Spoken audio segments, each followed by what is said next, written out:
Hello, my Archeage friends. This is Arid. In-game name is September on the Thunderwing, as well as the public test server. Today I'm going to be playing on the Thunderwing server, and in this video what we're going to do is we're going to cover the loot buffs, the metallic Aurorian Crates, as well as Larceny profits. Okay, first up is the loot buffs. So now that we actually have a decent drop rate on the metallic Aurorian Crates, or max, the loot buffs is actually an important factor to think about when you start doing crate farming for profit. But one thing that isn't really well known or talked about that much is where you actually get these loot buffs and what they're actually called. For that I'm going to give you a list of every known loot buff, where you can or if you can still obtain them.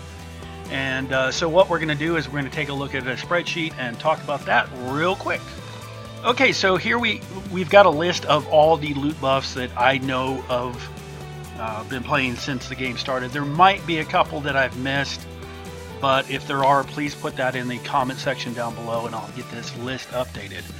So first of all, these are kind of in the most obvious way to obtain them. The Lucky Quicksilver Tonic.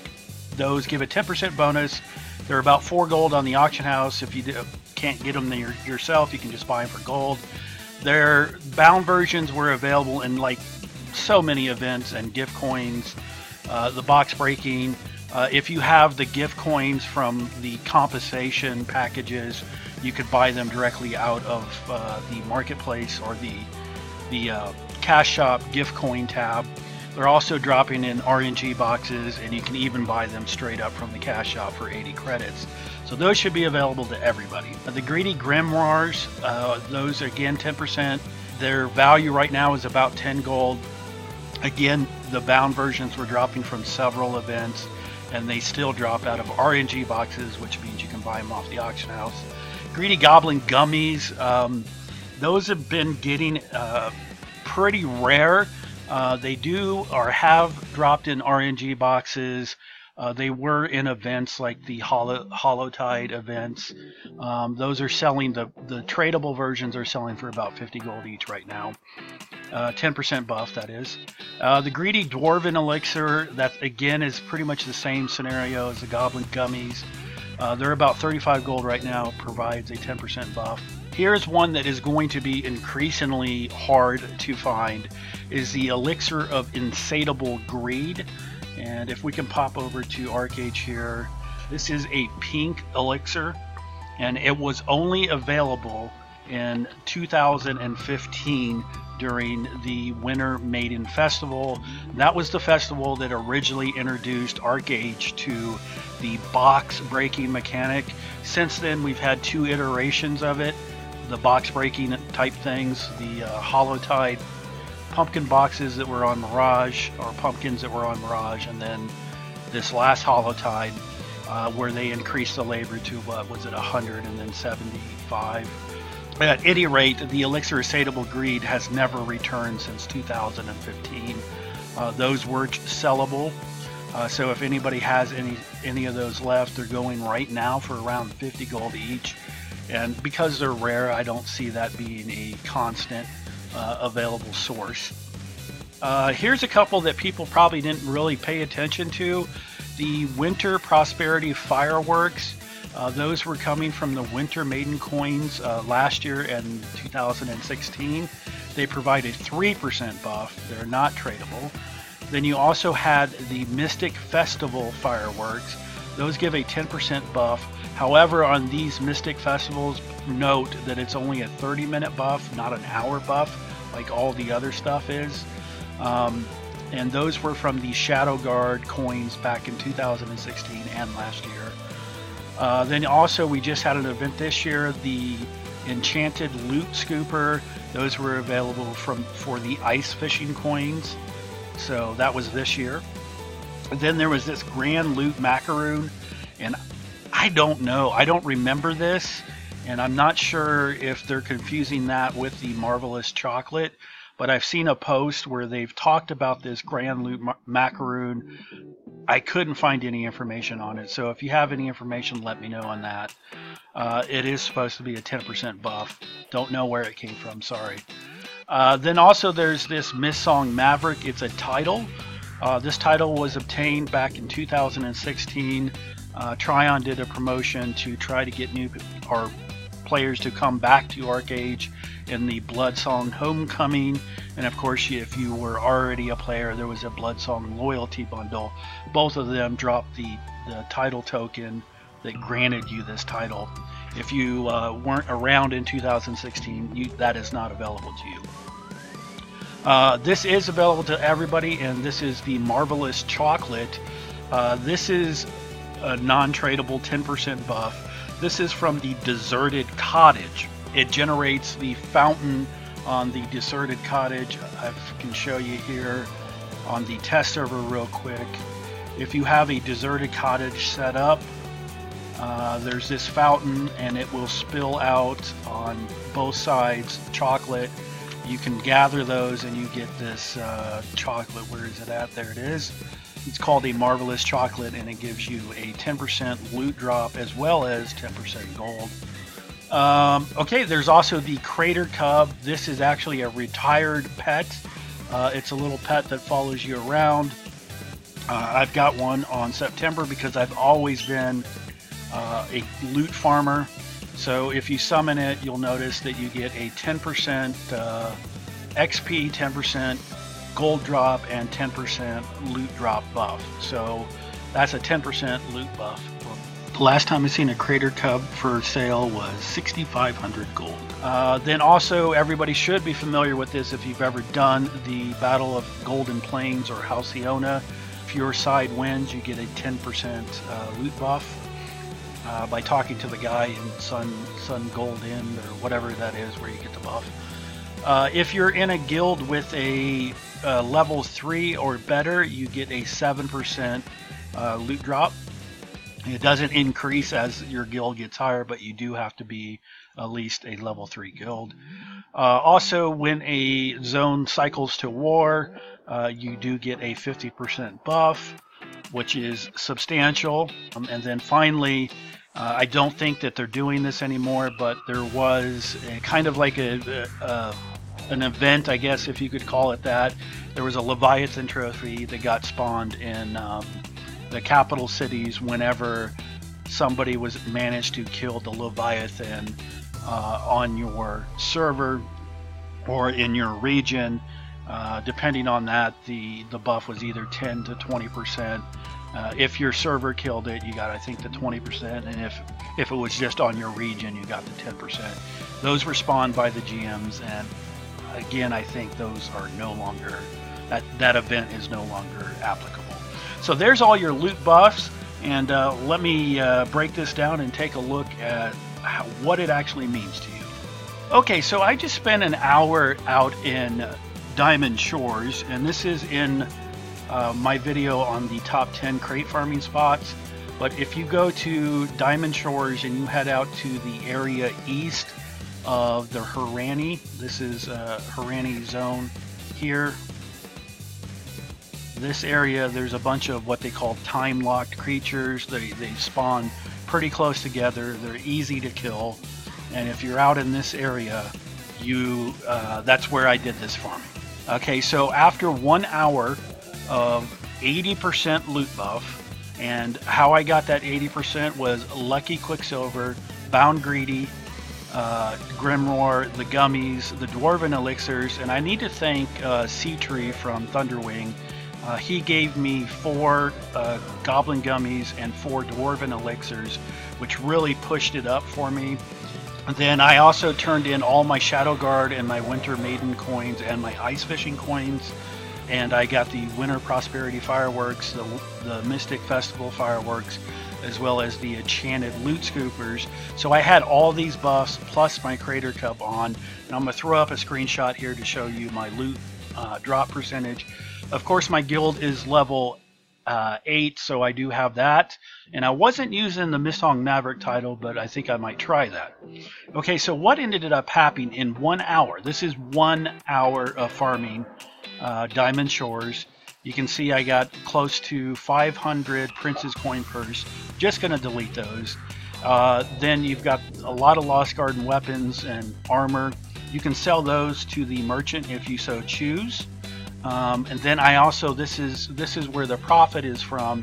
Prince's Crate, 84 of those, and we're going to take a look at the larceny value of those. And 28 metallic Aurorian Crates. Now, they've been selling for 20 gold each, and if I could get 20 gold each out of these, that alone is 560 gold for 1 hour. That's amazing. But the prices are dropping in, rightfully so. They're not worth 20 gold, and we'll take a look at that here in a minute. But the Prince's Crates and these alone, it's going to be an amazing amount of gold that you're getting for larceny. Also, you can't discount this. These honor gems, I got 40 of the 50 honor, that's 2,000 honor, and then 4 of the 100 honor. So that's 2,400 honor in 1 hour. So that's like enough to buy one of those, what they call Mournstones for honor, which is 2,400 each. So it worked out to a perfect amount for this calculation. And then all this other stuff, the Malevolent Obsidian, I mean, you could sell that and get 4 gold out of it if you have enough of this. I always recommend keeping a couple stacks of this stuff yourself. That way, if you want to make anything obsidian, you know, you've got the starter mats right there. And then the haunted chest, those are worthless. Those are this worthless. I'm not even worth opening. So 1 hour, 80% buff. This is what I got. Pretty amazing. So let's go ahead and take a look at the metallic crate profit, and then we're also going to take a look at the jester crate profit, and then we're going to get a total for 1 hour of farming crates for larceny. Okay, so now what we need to do is get the total drops out of these Prince's Crates. I have some data from a previous video, and honestly, it's almost exactly the same from the last time I did this. But what I'm trying to do here is to get the value of a Prince Crate, just an average value. So I'm going to go ahead and open these up here in the video. I'm going to speed this up so this goes by much quicker.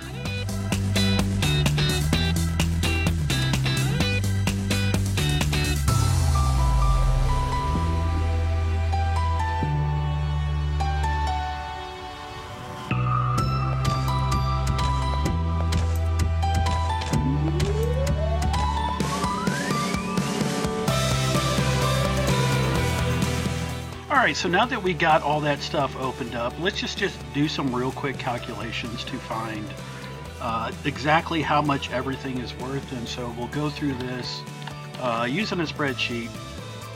Okay, so first of all, metallic Aurorian crate values. That's very important to get to see how much we're making per hour.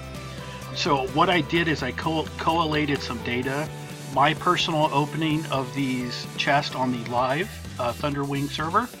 And then also we have BK Matten as well as Ringhole, who provided images and screenshots of verification of what they were getting, as well as a user on Discord. Let's see, do I have that up? I do. So Samakamaru, sorry if I'm butchering your name, provided me a video screenshot of him opening, or a video proof of that. I'll provide all these reference links that anybody wants to verify my numbers in the video description. So let's get into it. So basically, I have values for 854 metallic crates. And now, actually, I have more than that, but these are the only ones that I had the gold obtained cost from. So the way that this is going to break down, this is the total fine wave fired copper, superior fired copper and wave, as well as the points, the values from EU, the values from NA, pretty close.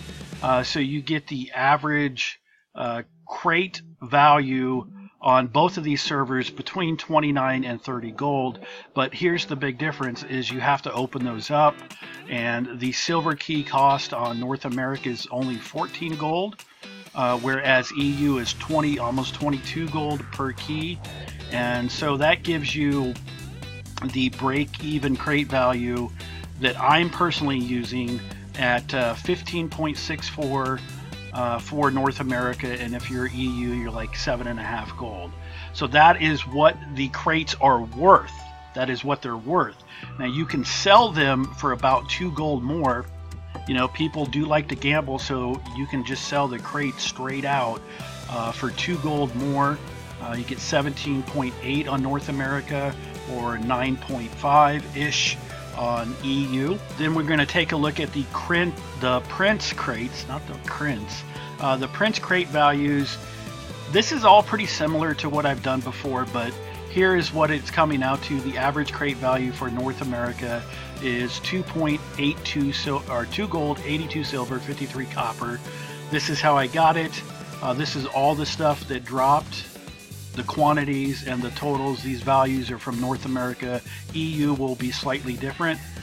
If you were just doing the silver to labor ratio, if you have no proficiency, you're about 19 silver per labor point, whereas if you're max proficiency due to the discount, you're about 31 silver per labor point. And then I did some honor calculations, and basically all I did is I looked up the value of a mournstone on North America, and then you divide that by 2400 honor, which is the amount of honor it takes. So finally, what happened? 1 hour of larceny farming.